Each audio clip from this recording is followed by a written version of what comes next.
So I guess I'll just start by thanking you all for coming to this event. This is the first WaiTALK organized by the Montreal team of Women in AI. And just going to introduce our speakers. Today we have Hannah from KCJ. She's in communications and she's the PR coordinator for Kids Code Jeunesse. We have Gaëlle, who's the co-founder and CEO of Gradiant AI. We have Lina Forcier, who's the co-founder and CEO of Factually Health. And we have Azadeh from VitalTracer. She's also the co-founder and CEO. Now I'm just going to let you all introduce yourself. Azadeh, do you want to start? Sure. Thank you very much. No problem. So Apparently my background is showing backwards. Does it work? Yes. Yeah. Yes, thanks, Azadeh. My pleasure. Hi, everyone. My name is Azadeh. I'm CEO of the VitalTracer, and today I'm presenting you VitalTracer, a medical wearable technology based on AI technology and optical sensor, which is able to measure all human vital signs through the wrist or patch on the chest. So it's not like a gadget, other gadget like an Apple Watch and Fitbit and Samsung, which is only measuring oxygen level and heart rate. And they never have the FDA or Health Canada regarding the accuracy of the results. But we are also able to measure blood pressure, oxygen level, respiratory rate. So we can call ourselves as the all-in-one technology in terms of the vital signs. And that's why it's a perfect solution for remote health monitoring, especially during COVID-19 pandemic for senior homes who needs to monitor all the seniors at the same time. So it's not only applicable on Earth, but also for this space, as you can see here, David St. Jacques, that is measuring a couple of vital signs, and my daughter's son as well. And the technology is doing all-in-one on his watch. So the watch has a Bluetooth to transfer the technology on a mobile app and an online cloud. And we have an extensive team of experts, including myself, who has a 10 years experience on AI on biomedical area. Mm-hmm. So it's not only hardware, but we have also our dashboard and online platform that can alert in case of abnormality to the healthcare provider or caregiver. And right now we are selling our technology only to the researchers, but our main market is on senior home and hospitals. And among the other competitors that we are a medical device, we are having FDA and Health Canada. The accuracy is tested and at the clinical trials. And with the VitalTracer, your health's gonna be in your hand, or better yet, on your wrist. Thank you.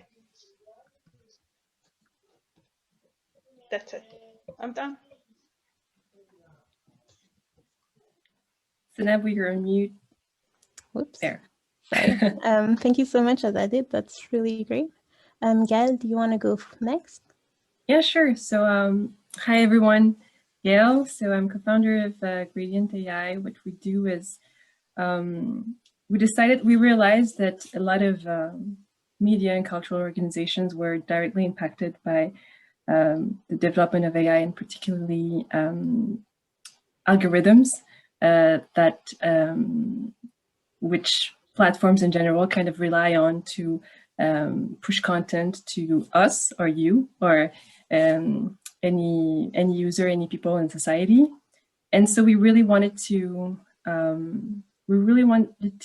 see how we could help them kind of leverage and realize how much information they could find into their own data, and kind of build resilience and kind of increase the growth increase the impact that they had on their own communities. So what we provide is kind of really customized solutions to these companies, and so we kind of intervene, whether that be more of a consulting kind of democratizing and training to full development of very specific AI tools for those companies.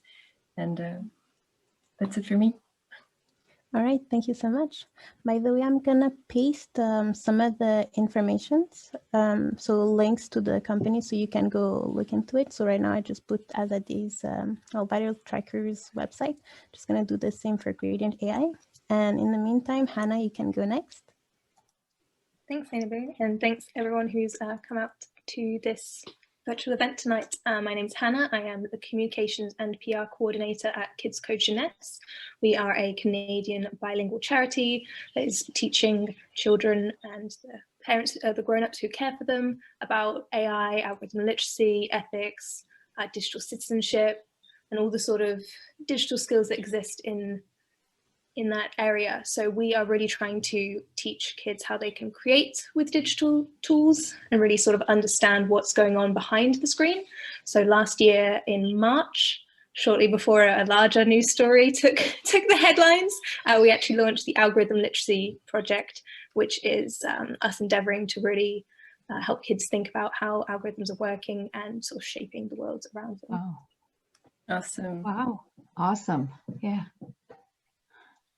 Lina, do you want to go next? Yep, of course. First of all, thanks to Seynabou for inviting me on this panel, and thanks Women in AI Canada for doing the panel on AI fairness. I think it's a really critical and important topic. And I'm Lina. I'm an epidemiologist with a PhD from the University of Sydney in Australia and a master's in genetics from Edinburgh, the University of Edinburgh in Scotland.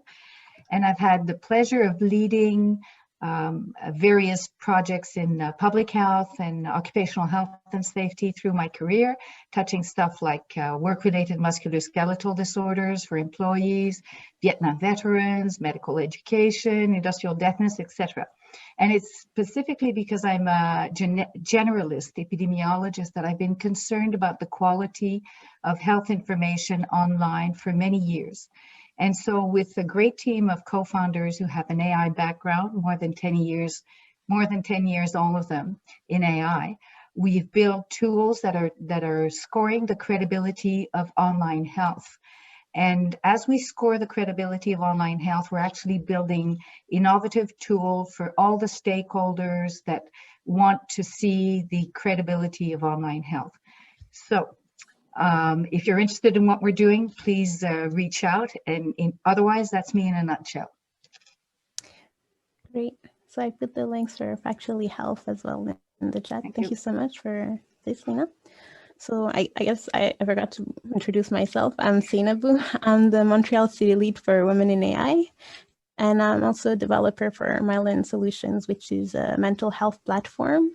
And they're working on 2 applications that I'm going to share with you in the chat as well. One of them is Myelin, which is dedicated to help collaborations between like researchers and universities so they can share their knowledge with patients and families of people who are struggling with mental health problems. And Synapse is another app that's more focused on like enabling mental health practitioners to like virtualize their work environment so they can continue providing quality help to their patients and basically continue making regular and more thorough follow-ups through our dashboards and analytics platform. All right, so now I'm just gonna give you like a few info about Women in AI, which I'm representing today. So Women in AI is a community-driven non-for-profit. It's working towards creating more inclusive AI. So they want to make an ecosystem that's more inclusive through sharing, supporting, and enabling people to be involved and making sure that people from diverse backgrounds are invested in making more socially conscious AI. It's a really big community. I think right now we have more than 5,000 members and we have like 40 ambassadors in different cities. Emmanuelle Coppinger is actually like the Canada ambassador. She's the one who onboarded me and I met her through an accelerator a few years ago. And yeah, we're in about like more than 100 cities. It's like, it's getting bigger and I'm really loving like some of the work I'm seeing. Special shout out to Francie, who's like here as well. She really helped us a lot with promoting this event and making sure an interesting well, venue for you guys. So yeah, thank you all. And I guess now I can just start with some of the more general questions before I go more in depth with the panel questions. For the sake of everyone up to speed, would anyone like to just define AI biases and fair AI for us? I see you smiling a lot, Lina. Do you want to go? Well, this is not fair because as I've explained, I started with my degree the way I presented myself because to make the point that my background is really health. It's really epidemiology. Yet working with the team, working with our team, and we're using AI, obviously I'm learning there's some biases there and it's coming across, right? So for me, if you ask me as an epidemiologist, but we were talking to the panel beforehand on this, for me as an epidemiologist, it's to be as fair as possible and to get rid as many biases as you can, both in your data and in the tool you use to interpret your data. So if we translate that to algorithms, that would be the tools you use to interpret the data. So to me, there's two big components, is how you got to the data and how you treat it. And this would be from my epidemiological background. In my field, we've got some 50 biases we look for when we design a research project. And I see that some of them would apply to AI, I think. So that would be, my definition is bias this big, as little as you can, so that the results are actually representative. You can draw conclusions that are representative of the people in particular you wanted to talk about. Okay, great. Would anyone like to add in on Lina's comment?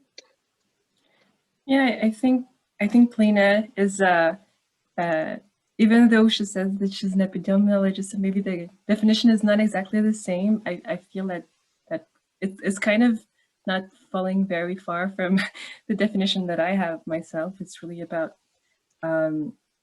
diminishing as much as possible the bias that we might have as people, since data scientists are the ones that are behind the algorithms that are and behind all the AI that is created. And as you were mentioning in our discussion earlier too, like obviously trying to represent as much the reality as much as possible, but also making sure that it's not like putting any community in a position that might be harmful. Yep. Yeah, I love that. Azadeh, did you want to add something to that? Yes, in our case, to make it more fairness, I never thought about the fairness word. Before that, we always use the accurate results. So we always thought about the accuracy, but the first time that I heard it's from you that you taught, and I was thinking about, yes. So in our case, we try to use a different population as much as possible to have the wider range of data and more data to decrease the bias and increase the accuracy. But it's in the different way we can see that this accuracy means exactly fairness. Yeah, well, that's really interesting. Yeah. Yeah. I mean, when I feel like whenever people talk about bias in AI, they're always focusing a lot on like bias data, because oftentimes whenever you end up with like a biased AI, it's like with because of the data, but sometimes the algorithm itself is like flawed. And do you want to add into that? Yeah. Again, sorry, I'll go back to epidemiology. We've got something called an instrument bias. And an instrument bias is exactly that. It's what you use to analyze your data that has introduced a bias. So I guess your algorithms can have that instrument bias, right? The people who design the instrument, the people, you know, the way it was used, which instrument you selected to analyze the data. Yeah. So that would fall, I think, on the algorithm side. I'm sorry, the comparisons are going to be very much to epidemiology here. No, it's very valid, honestly. I love getting different points of view, because like it's better to, it helps illustrate like how broadly biases can affect AI. So I really like that. Yeah.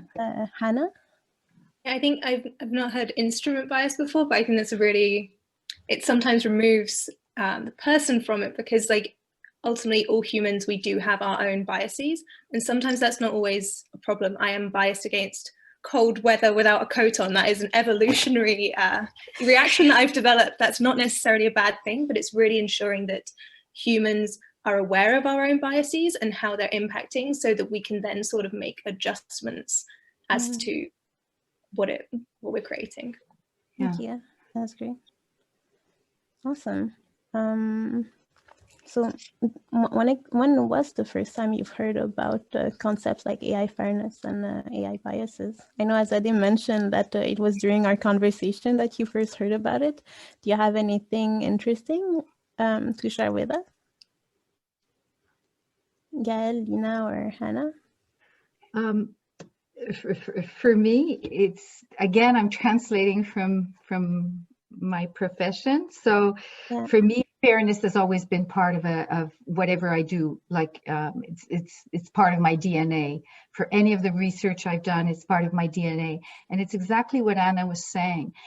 I think leaders that make a decision are biased. Experts that make a decision are biased. So of course AI is going to be biased. But it's being aware of that, so that when you translate, when you use your data and you make a decision on it, you know it's got these difficulties with it, and you don't try to apply it where it shouldn't be applied, right? So for me, fairness is part of my DNA. So I don't know when I first thought about it. It's a long time ago. I'll take my cane out in a minute. Okay. I actually had the opportunity to hear about it when I was like at Concordia. I have like a department that's like more interdisciplinary, and one of my classes was about ethics and technology. And that's when he brought up a lot of subjects that hit me really close to heart, honestly. And I'm happy to know that at least some universities are trying to step up their game and like introduce topics that are very relevant, honestly. So for now, I'll just move on to the next questions unless someone wants to add in something. All right. Let's keep going. This question is going to be more towards Gaëlle, Lina, and Azadeh. It's more like, have you dealt with the bias data sets in your own startups? And do you want to tell us about how you dealt with it? Yeah, so I can go. Azadeh? Yeah. In our case scenario, since that we are working with the, sometimes we work with the first in the online database to train our data and so on. But when we go to the specific database, we find that there is a lack of information in terms of the population that put the data.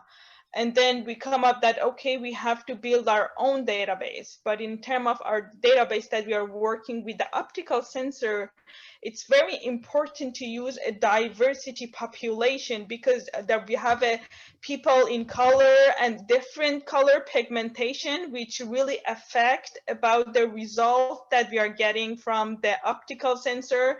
In the, when you are wearing any smart watches, if they don't consider the different pigmentation, it totally affect the accuracy. And this is something that they usually don't consider, because I can say that maybe it's very time consuming, costly to put the different population in it, but I can say more, maybe they don't care about, they don't consider those population. So in terms of optical sensor in wearable technology, in our case, we put like a smart algorithm AI to find that if the pigmentation of the color is darker, then it automatically increase the power and intensity of the light to able to get the same accuracy of result with the, let's say, white people. Yeah, no, actually, that's kind of funny you should mention that, because I bought a smartwatch not too long ago, and it's basically garbage. Like, it's rude to say, but the watch is very ineffective at like getting my heartbeat. And when I looked into it, it was actually, as you mentioned, because I have more melanin in my skin, and like it's a green light they use to basically monitor the heart flow, like the blood flow, sorry. And it just gives me garbage results all the time. And it's really nice to know that for your watch, you're taking this into account. So yeah. Really Thank cool. you. So cool. Did you want to add into that, Gaëlle? Yeah, so on my side, it's a bit different, though it kind of still has a very, very big impact on society in general. What I was mentioning earlier about the fact that media and cultural organizations were really impacted by the development of AI is mainly because, so you have, okay, so there is this thing in Canada and in all the government, and specifically in the Francophonie, you see that there is emergence of the concept of discoverability. So the discoverability of content, or whether that be informational content or cultural content that is being shared and that kind of participates to our identity as individuals, as citizens, as society, and defines us. And we see that with the emergence of like all the platforms that we see today, like Google and Netflix, and all those platforms that are very much based on recommendation systems, and that kind of put people into filter bubbles. At the end of the day, you kind of see that a lot of content is being completely whether in existence sometimes, or just like put away because we realize that it's not the kind of content that is being the most lucrative, let's say. So we see that there is a lot of because of the fact that there's kind of certain content that comes mainly from the US and English speaking in general creators, we see that there is a lot of little local creators that are being completely put aside and completely undermined, and we lose a lot of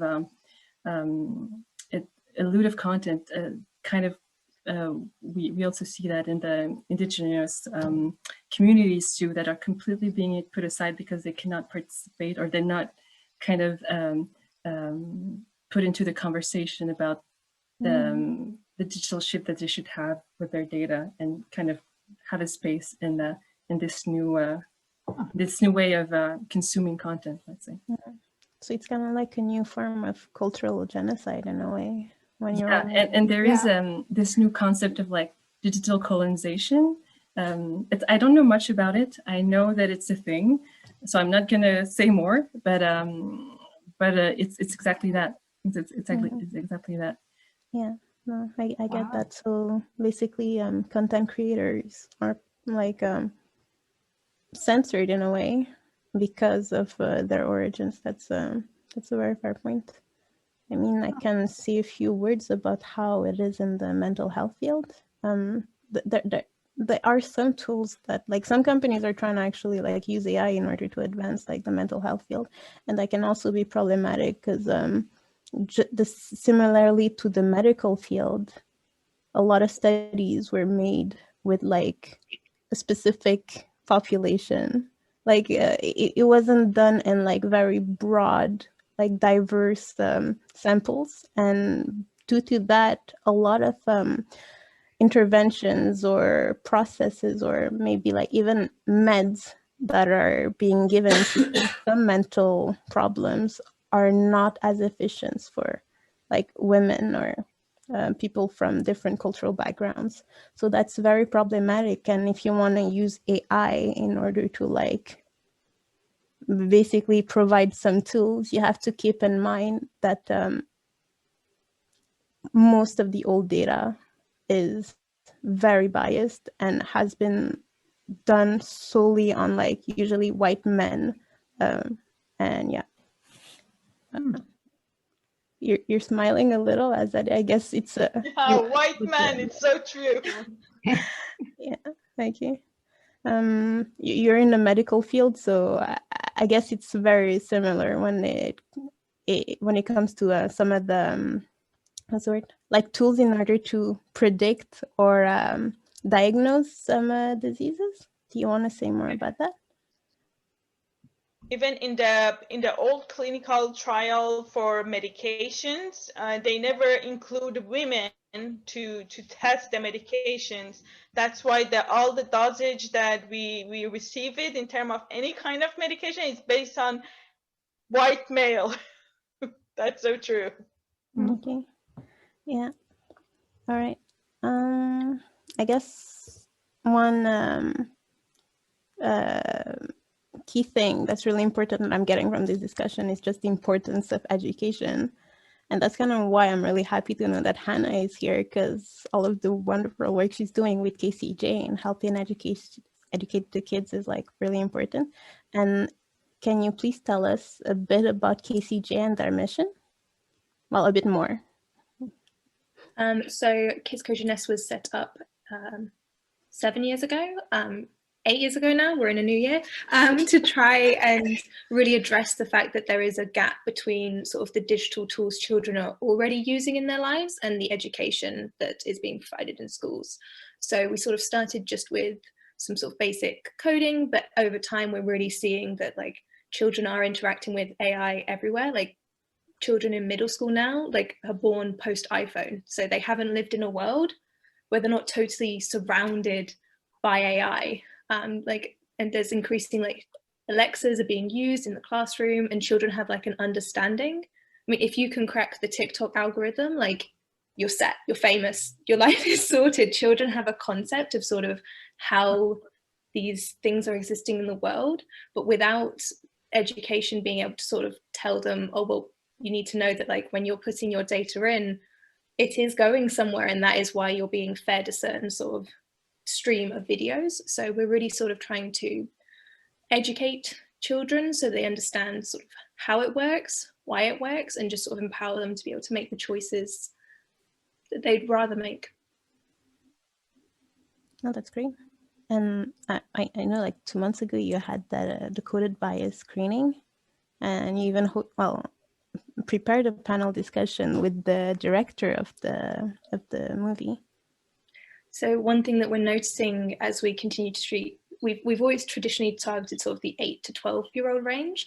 We're now beginning to go into high schools, but a lot of children are then going home and sort of saying, oh, I've learned about algorithms. And a lot of parents, it's like feeling like you don't really understand what your children are talking about. I'm sure it's never an enjoyable experience, and especially when it comes to like ensuring appropriate access and moderation. Like grown-ups, we need some of this education that we didn't get either. So with the coded bias panel and the screening, we're really sort of trying to create a space where all grown-ups, whether you're caring for a child or whether you just know children or if you're just interested, so creating a space for people to think a bit more critically about AI, how we interact with it. And one thing that I like to say is a lot of the time I'm creating content that is for children, but it's also very good for time-pressed adults. Okay, great. Is it still possible to hold screenings of coded bias? So coded bias, it's now technically released in cinemas in the US, but I believe if you contact them, you can sort of range them for your own workplaces. We were like amazed. We had hundreds of people register for our screening, and it started a lot of really interesting conversations within the organization, within a number of households. I would highly recommend anyone who'd like to see it to find a way, and just to check out like anything that Joy Boulangwini is doing, because I think she's an incredible leader in the space. Okay, great. Well, that's really good to know. I'm just going to share a link to the coded bias website, so other people can actually look into it, and who knows, maybe that can inspire people to have their own screenings. Gonna put that in the comment section.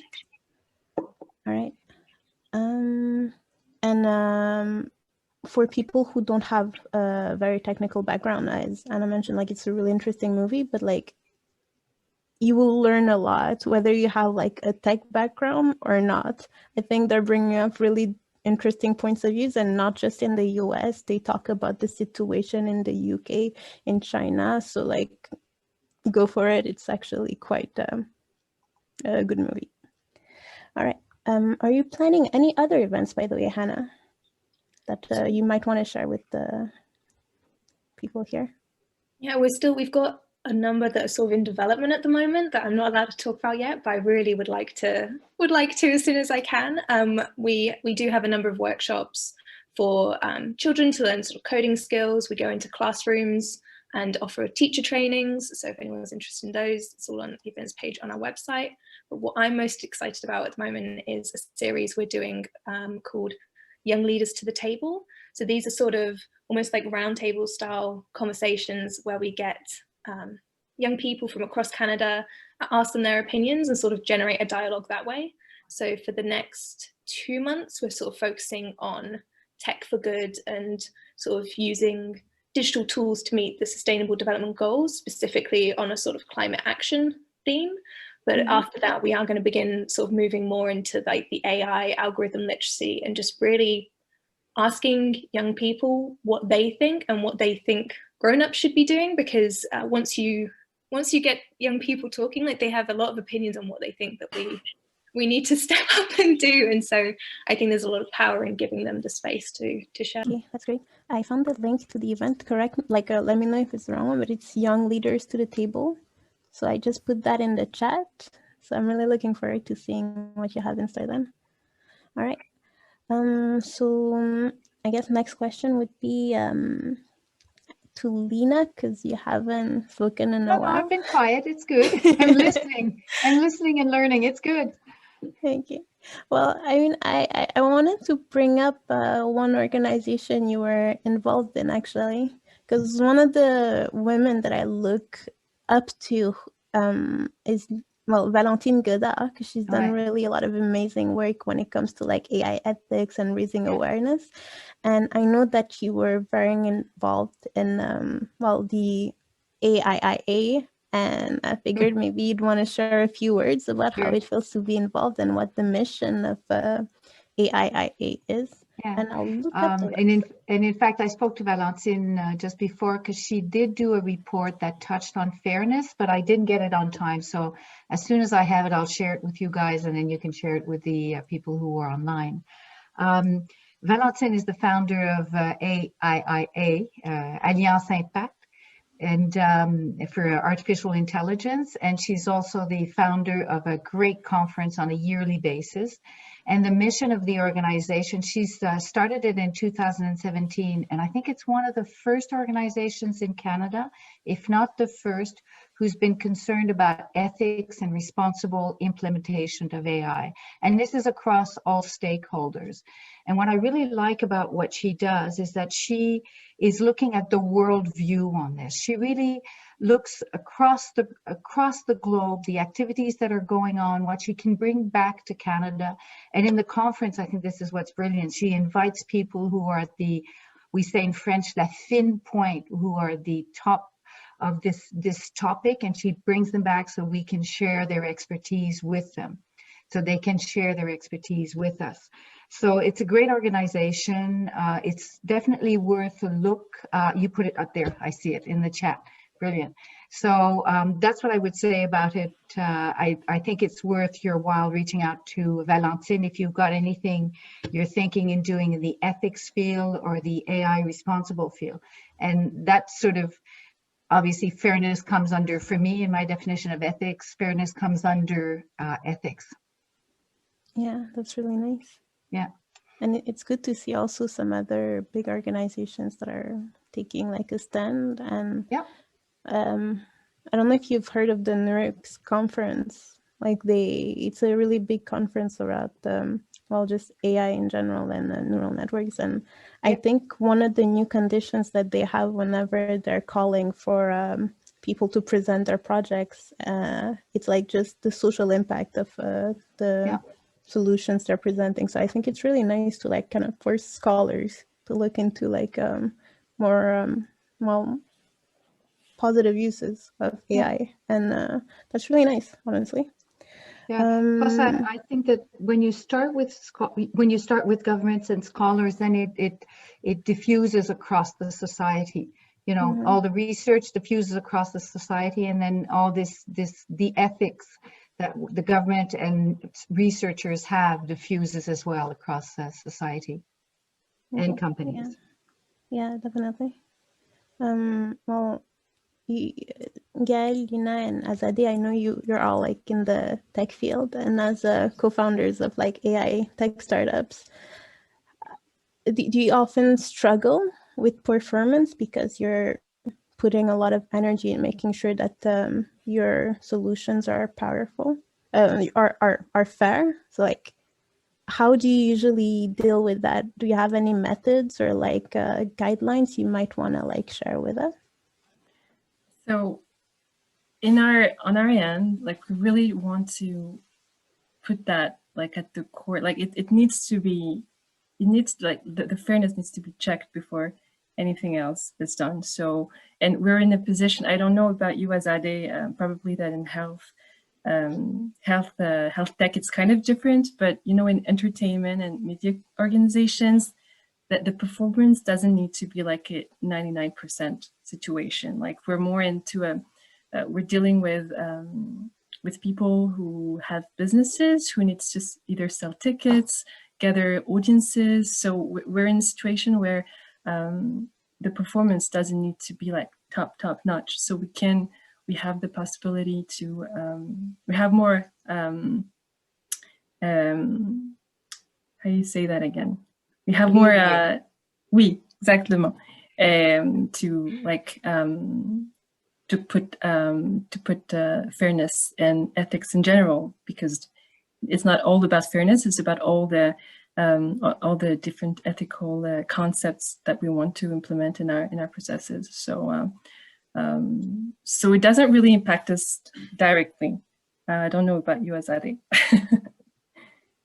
Yeah, in our case, unfortunately or fortunately, for medical devices, there are always a standard protocol that we need to pay attention to it and go step by step for each phases to make an accurate or accurate device that we can conclude as a fairness.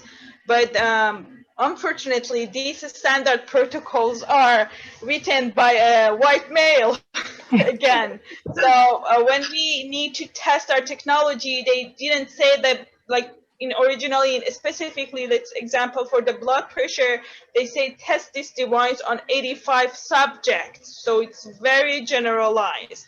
And they don't care about the ethnicity, the age, the gender at all. So it say that only 85 subjects.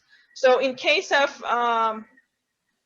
getting FDA or Health Canada approval, it's just more about the safety of the general people, but they never specify that you need to test it on different population.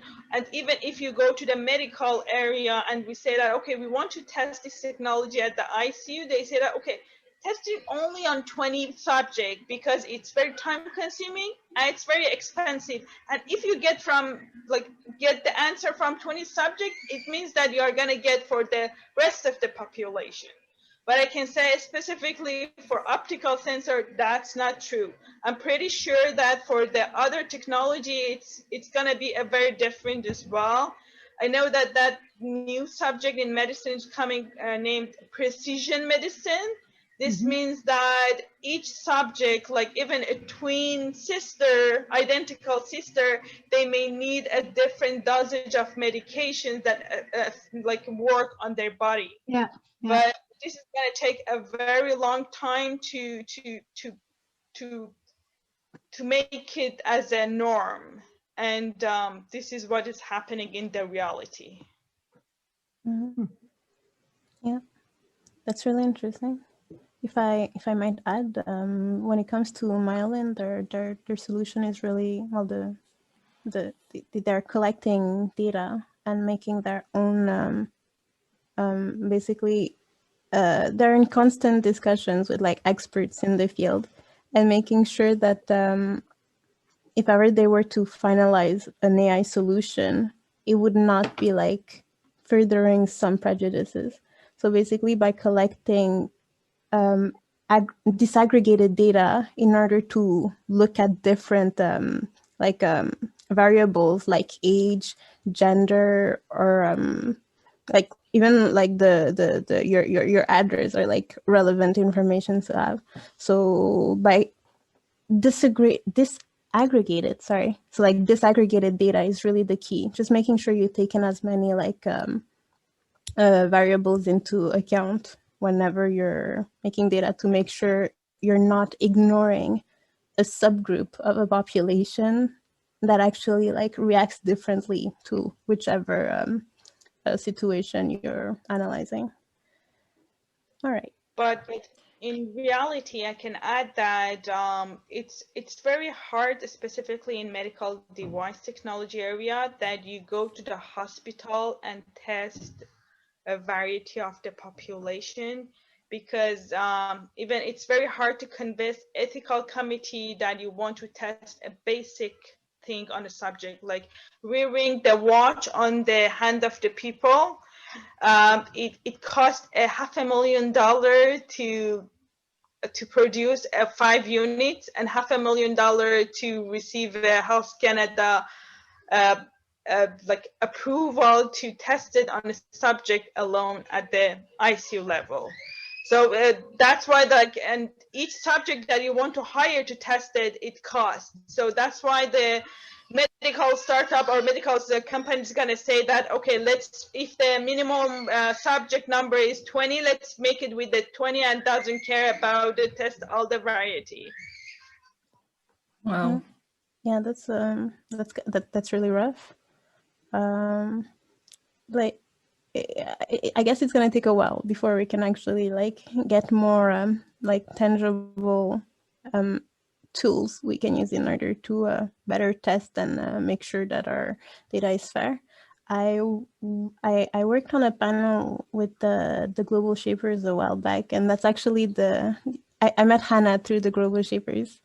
That panel was about open data. And one interesting thing that I learned there was that the government was like interested in making sure that they could get younger people and people from like marginalized communities more involved into the process of collecting open data, because they realized that, I mean, data has so much value. We're in the era of AI, so like everyone needs data, and there is a need for countries to provide diverse data sets to companies or non-for-profits that want to make AI solutions, because it can lead to so much growth. And they would like, I don't remember who said that quote, but it says like, growth that's not spread equally is not really growth. I'm probably butchering that, but I guess you know what I mean. Yeah, I think it's really nice to know that at least they're trying to create tools and resources so we can actually like get the more fair results from our AI. Yeah. I think about something, it may be out of the subject. It's just that I read this article a couple of weeks ago, and it's more like an editorial thought,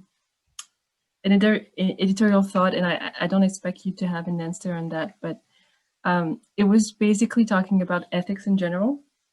And it was kind of saying we need to have an agreement on what is ethics and what concept of ethics do we want to put at the top. Because there are situations sometimes where you see fairness, as you're saying, Seynabou, it's so important to like have diverse data and have representative data. So we need more data.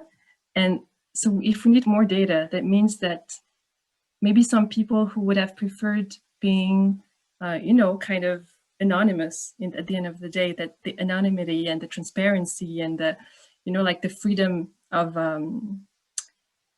being and freedom of acting without being necessarily part of the whole data era, which should be a right too. Like how can we make sure that we're fair if maybe there's also some people who just don't want to be part of that, you know? It's just, I read this article and I was like, oh, huh, okay, good point. Yeah. Yeah, definitely. That's really good. So I guess I know Azadeh like needs to care for her child. So yeah, my little one is crying really badly. She's so tired and she needs mom. So I will try to stay as much as possible, but probably. Okay, yeah, I guess we can go for the last few questions and then move on with the Q&A. All right. So I guess, do you have any advice or stuff you want to bring up for people who are working in AI startups, how they can actually start a conversation about the fairness in their AI solution? I think it's always, especially if you gather data from somewhere else, it's always, I would always start with the data. What you mentioned, Gaëlle, is quite right. That's a selection bias. There's a group of individuals within your data which are not represented. And no matter which conclusion you come with that data, and even if you do it the best way possible, the instrument to analyze are not biased, your results are going to be biased because you're missing out part of the population. And that's the same thing with you, Azadeh, because there's cost to, even though it's a non-invasive it's a non-invasive instrument that you're building, and there's still cost to it. And because there's cost in your populations that you're testing it, there will be a lot of people excluded. So when you draw your conclusion, it's only when you get, I think, in what we call real world evidence data, when your VitalTracer is on people and it travels the world all over the place, right? That's when you'll be getting all that other data in from different types of population characteristics, if I can say it that way. So again, to me, it starts with the data, even before you throw your algorithms in there. Maybe it's because I'm an epidemiologist, but I think you have to look at the data, where it comes from, how you collected it. These are all potential bias that come in. And then I think your algorithm should suit the data and your purpose at the end. But now I'm getting out of my field here when I'm talking about building an algorithm and stuff. So zip. No, and Lina, I totally agree with you. They're really, when Timnit Jibrou, who was head of ethics at AI ethics at Google, was still there. Yeah. She wrote a lot of really good papers on like actual practical ways of applying ethical and fairness guidelines. So you have all the ones that is about data sheets for data sets. So it's like very straightforward sheets that you have to like use to make sure that indeed the data has been collected the best of your ability with as much diverse people as possible. So it has a really straightforward, and for the models, as you were saying, Lina, that there's also like some kind of biased instruments too. There is this other paper that talks about it. They like this kind of play on words. So model scorecards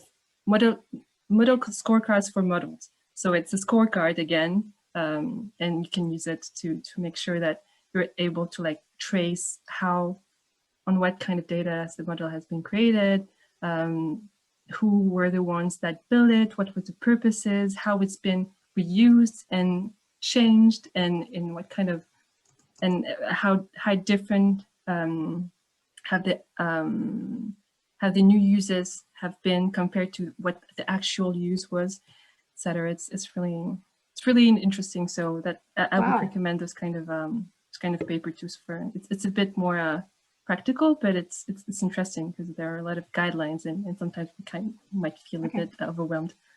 Yeah, that's really great. Do you have like a link I could share maybe? I can read the words. Let me see. Also, So I'm it's, sorry about that. Azadeh had to go to care for her daughter, but she, like, I'll thank her in person. But I'm really glad and happy that she was there to share her input from the medical field. Hang on, I'll take my camera off for 2 minutes. Okay. Oh, okay. Okay, he's back. He's gone. Okay. We have husband. Yeah. All right. Thank you for the models. You're welcome. Okay, brilliant. Thanks. Yeah. I think almost like a non-technical way of thinking about assessing fairness is there is like almost like I think it's a journalist sort of shortcut. It's like just ask why. So when we're looking at sort of how something works, why something works, well, why? Why does it do that? Well, why does it do that? And just keep sort of questioning. Okay, well, who decided that? Why did they decide that? Who told them to decide that? Just really sort of keep pressing. I think I read somewhere it's like 7 whys will get you to like a root of the reason something's been done. So that's a nice little comedy angle I can bring into. No, I love it, honestly. That's really great. I think I was telling you the little anecdote when I was like filling a grant for Myelin. Like I mentioned that the government was actually asking for like us to describe in what way our AI was interpretable and explainable, because these are 2 different like situations. Like interpretable is just being able to understand like what it just did, whereas explainable would be explaining the whole process of like from taking data to giving the output. And like if you have a result that you cannot explain, that's kind of problematic, because that means that you can't really like you can't be, in order to be transparent and like be accountable for what you're doing, you should be able to explain what your algorithm is doing. So I think that's really interesting to know that well, there's way more focus on that. Yeah. So it goes to what you just said, Hannah, about like the 7 whys. So yeah, thank you so much for that. All right, I guess it's already 7:24. I'll just ask a few last questions. What was your experience with the investors when it came to like presenting your solutions? Like, because it's centered around social good, and investors usually care about the money. And like, have you ever had a bad experience or good experience on the contrary while interacting with investors? I can take that way. Yeah, I think that when you're in the health field, anyways, and what we're doing, which is health misinformation and using AI to score it, most of the investors that we approach or are approaching us have an interest in making sure the companies they have impact, so good social impact. But it gets back to the problem of measuring what is good social impact. So they know the KPIs, they know the key performance indices that they need in terms of money, but there's nothing to measure what is a good social impact. It's pretty well left off to, I think this company will do well for society, right? So it's pretty well sort of a general statement that they like the mission of the company, but there's not, that I know of, not any measures out there. There's some in the research field that you can use to measure, but there's none that's being used that I can tell. So to me, it's in a sense, it's okay that it's like that. At least if the investors we've met, most of them, I would say, want to have a good social impact. They just don't want to throw their money on something. But then again, as I say, we're in the health field. So they do want to make money, but they want to as well be useful to patients, be useful to the population. That would be my experience in the health field. Yeah. Gaëlle? I'll be honest with you. We haven't talked to investors on that. We really try to just, since we're more of a customized, we develop customized solutions. We really want to. It really works with the clients that we target. So it's just they want to focus on what kind of impact they can have. So it's more like, oh, the difference, because otherwise we would just look like another AI company, right? So it's really, the fact that we want to like use what we call like kind of a slow AI compared to like all the fast and all the excitement that and all the bubble that is created around the concept. We really want to, we come with the argument that, you know, AI can be done as a craft and as something that takes time and that takes you know, that takes involvement of everyone that should be that are going to be impacted by whatever products we're going to create. And I feel that this kind of speech, because of, you know, like the missions that the organizations we target are directly are really like important for the society. I feel that this is how we manage to connect with them. So we're lucky with that. That's really nice. If I might add, I might be very hopeful when I see it this way, but I just kind of feel like being conscious is going to be profitable in the future. I'm noticing that a lot of people are trying to make fast money delivering really like quick AI solutions to things, but then there always will be repercussions eventually. And as the population is getting more conscious about like the effect, I think investors are eventually like going to see the importance of it. And even when you look at it in like just the financial field, a lot of investors are trying to practice something called responsible investing, where they look at like ESG factors whenever they're taking decisions. So I guess it's me being a bit hopeful at, yeah, there is change, and some of it is just like not a good kind of change, but it's nice to see that there is a rise in like consciousness here. If I may jump in, I mean, I realize we've been speaking an hour and none of us have spoken about the EU GDPR, which always comes up eventually at an AI panel.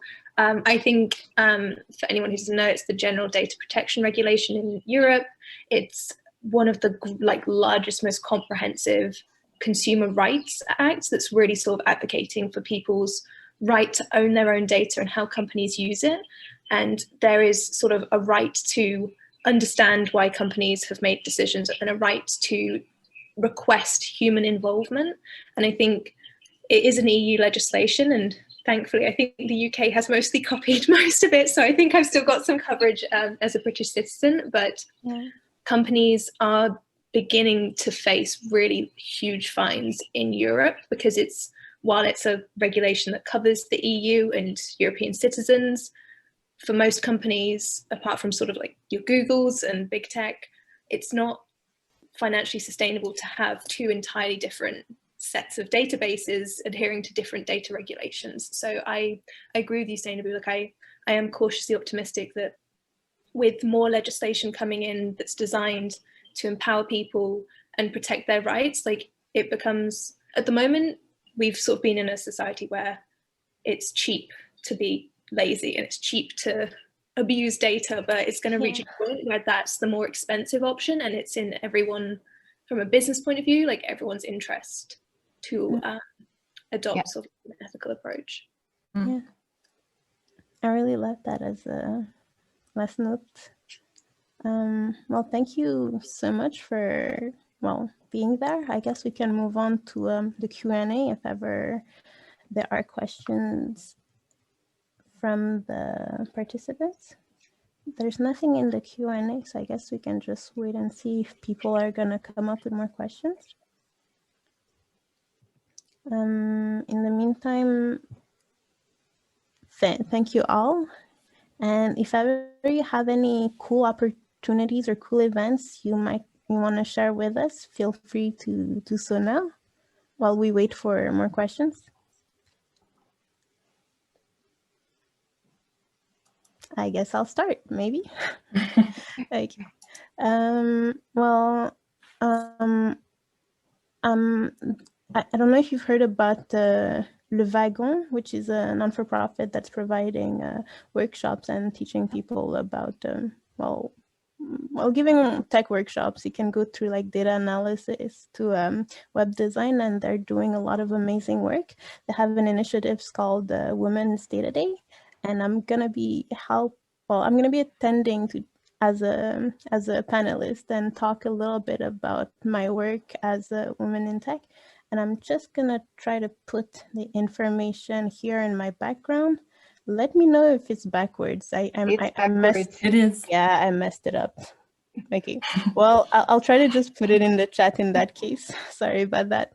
I thought it was a really cool initiative for people who are really interested in getting started in data analytics. So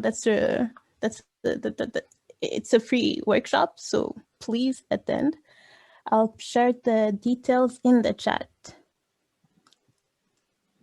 All right. And for the people who already have some experience in AI who can manage a little, there's a hackathon that's happening next week as well. It's by the AI Launch Labs. And I'll see if I can find the details. It's basically a hackathon around climate and basically coming up with good solutions to, well, the climate crisis. And I'll share that in the LinkedIn as well. They're actively looking for mentors. So if ever you have expertise you might want to share, please, well, register to become a mentor. I'll also try to paste the form in the chat. So yeah, these are two initiatives I really like. We have one question. All right, so François is asking, in entertainment, Gaëlle mentioned that accuracy was considered after fairness. Is that because of the risk of backfire? If so, can the outrage at biased AI solutions influence and force companies to share? No, it's not. It's not that accuracy is considered after fairness. It's more that to begin with, in entertainment, AI, they see AI as a bad thing because the only examples that they have are big tech, and that it completely it took over the attention, our attention, and they're not able to compete for our attention at the end of the day because of those big tech that managed to use AI to get our attention on different screens. So there is this first thing that AI is evil. So this first idea. So when you come up and you're not able to say that what you're doing is okay and good, they will not want to start with you. So it's not that accuracy is at the top, is diminished compared to fairness. It's just that fairness is the first. You need to come up with that argument before even talking about developing data science-based tools. So you need to come up with that. And as I was saying, it's not that accuracy is not important. It is, but if you have a 70% accuracy, it's going to be okay for them. We're not in the medical field where you have lives on the line. So there is more space for that too. Okay. So what you're saying here, Gaëlle, is that in the area or the field you're in, people will ask you more about the fairness of AI because they've seen so many of the big techs not being fair, and therefore they may or may not ask you about accuracy, but it's not one of the criteria by which they will judge you. Exactly. Is that exactly? That's what I'm getting. Okay. And it's kind of, yeah, and it's very. And if bad people wanted to come into that field, they could say that what they do is fine and what they do is fair. But the reality is that in front of you, clients do not know they do not know what you're doing. So it's really about your own. You have to say, okay, we have a 70% accuracy, and what we do is respect this and that and that, but at the end of the day, they will not know. So it's really your, c'est comme ta promesse. It's your promise. So oui. Ouais. Yeah. Thank you so much for your question. That's why we need lots of ethical people in AI. We do so much from different backgrounds. Yeah. All right. Thank you for the question, François. Thank you. Amanda had a question for us. She was curious to hear if anyone had any pushbacks regarding the emphasis on fairness, and if so, how did we respond to it?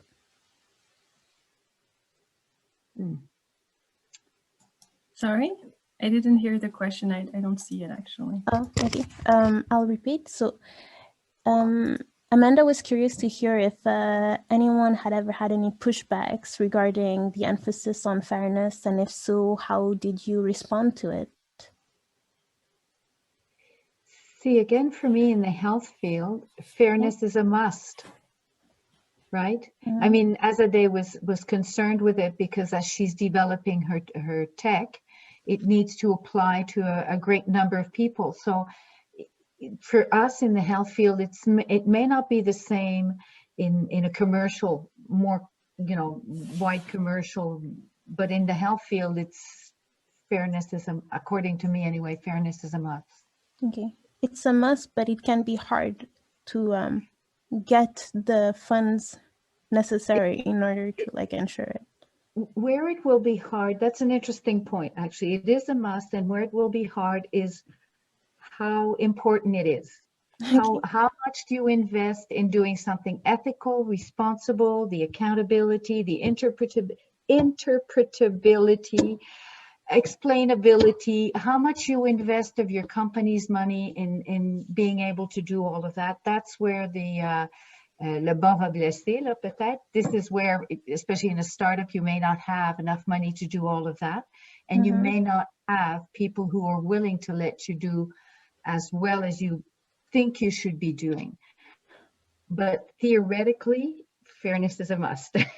Yeah, okay. That's fair. All right. I kind of I just want to add to what Lina said, which I think it's a discussion, and also about what Azadeh, I think she was talking about that too, but I think it's not necessarily a discussion that is only focused on AI. I think it's just the way that investors in general act with tech startups in general. Like the focus is on obviously making the company grow, etc. And sometimes the KPIs, as you were saying, Lina, are not necessarily the ones that focuses on ethics, and that's a problem. That is an issue that is not exclusive to AI in general. I think it's something that is you're right. All tech companies, sadly. So it's we have to keep doing this kind of conversation and invite also investors to those conversations, and that's just not in AI. So yeah, true. I mean, the moment you manage to let them know that by making sure it's fair and that it benefits everyone, you might actually make more money, then suddenly it's no longer an issue. So it's kind of sad, but I guess translating fairness into financial gain is always one way to go. Tragic. Yeah, that's one way to go. And the other way is what Anna was talking about, the Gdpr, that if governmental rule. So there's one way if it's actually profitable for the company, and the other way is if there's fines associated with not doing it. So there's la carotte et le bâton. Yeah. Sorry for people who only speak English. The carrot and the stick. Yeah. All right, and we have another question from Hussein. He says, could computer-human interactions help our future generations build better empathy and increase fairness in the process? I had a question for all of you, actually. As we were talking in the panel, I started thinking, now, can we enlarge fairness? And will we get to a point where, humans are no longer needed in the decision-making process, and how fair is that on humans that were excluded from the decision-making process? My head was going, right? And how fair is that for humans to be excluded from the decision process because the AI is better, so our expert are not as good as the, right? So I was going into the fairness of a pithing, I guess you'd say in English, AI against humans. So I guess it touches that a little bit. Mm-hmm. Yeah. That's a really interesting question. I did not expect that at all. So like, I'll just repeat it again. Could computer-human interactions help our future generations build better empathy? If I can just go, whenever I think about like computer-human interactions, and I start thinking a little bit about some interesting project relating to neuroscience.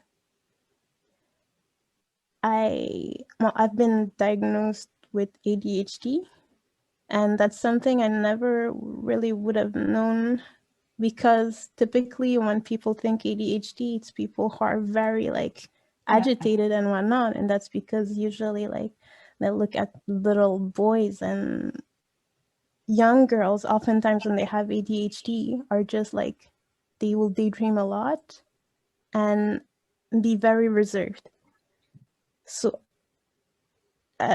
it was kind of interesting that like I put the hat on and the guy was like, this is like, he basically let me know that I should look into things, because the way my attention span was going was quite interesting, because it was just like flip, which is not like, which is kind of worrisome in a way. But anyway, I appreciated that. And the way I'm getting sidetracked, sorry about that, but they had many other projects where they were using like computer-human interfaces to like basically help people visualize like well, their focus and whatnot. So I might be getting a bit sidetracked with that example, but I just thought it was kind of interesting. But do we think that empathy and fairness do we think that increased empathy means increased fairness? I mean, I think we need like increased diversity to increase empathy. So I think like computer-human interactions, as with any new kind of interaction, like I think young people and all of us need to constantly be experiencing new things and a diversity of experiences so we can build empathy. And I think sort of it's easier to be fair when we have an understanding of other perspectives and sort of things that exist beyond our own bubble. So I'm not sure if they directly link, but I would say from my also non-scientific background that maybe this is my English literature coming out, but a general increase in empathy and awareness can sort of help with I would say you're right. Empathy is a big contributor to fairness. I don't know if that's the only trait that contributes to fairness, but I would totally agree with you. So if we get back to the question, computer-human interaction help our future. I wouldn't know the answer. Yeah, I have difficulty answering the question. Good one, Hossein. Thank you so much. We're all stumped. Yeah. When we find the answer, we'll be sending it.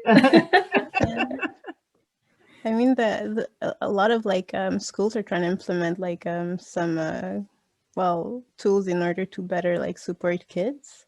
And I guess by like in a way, when you like automate certain processes, maybe you can like let the teacher focus on more human aspect of education. So I guess that's like one way of going about it, when like you have some really good exercise optimized for certain kids.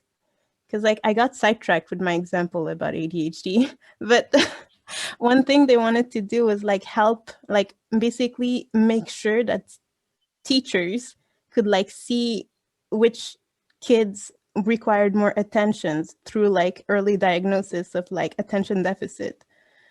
So basically the point I was trying to make was like, these are tools we could that could help us Yeah. like put more energy in maybe like other more human skills like empathy and whatnot. I don't know if that answers your question, Hossein.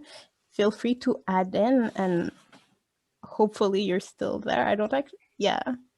Like, I really like that question, and yeah. If I may just I think that we Thank you. something I've got a lot in the panels we've been running, roundtables we've been running with children is we've been speaking with kids sort of aged from 7 to 12, and like each one has had kids coming back with, well, knowledge is power. Like the more we can understand, the more we can like apply that learning to different situations. And it was just amazing that these kids all across the country, some of them weren't even in the same session, all came back to like, you know, like learning things definitely will help, because we can then look at things in a different way and apply things in a different way. Yeah, that's a really nice point. Okay.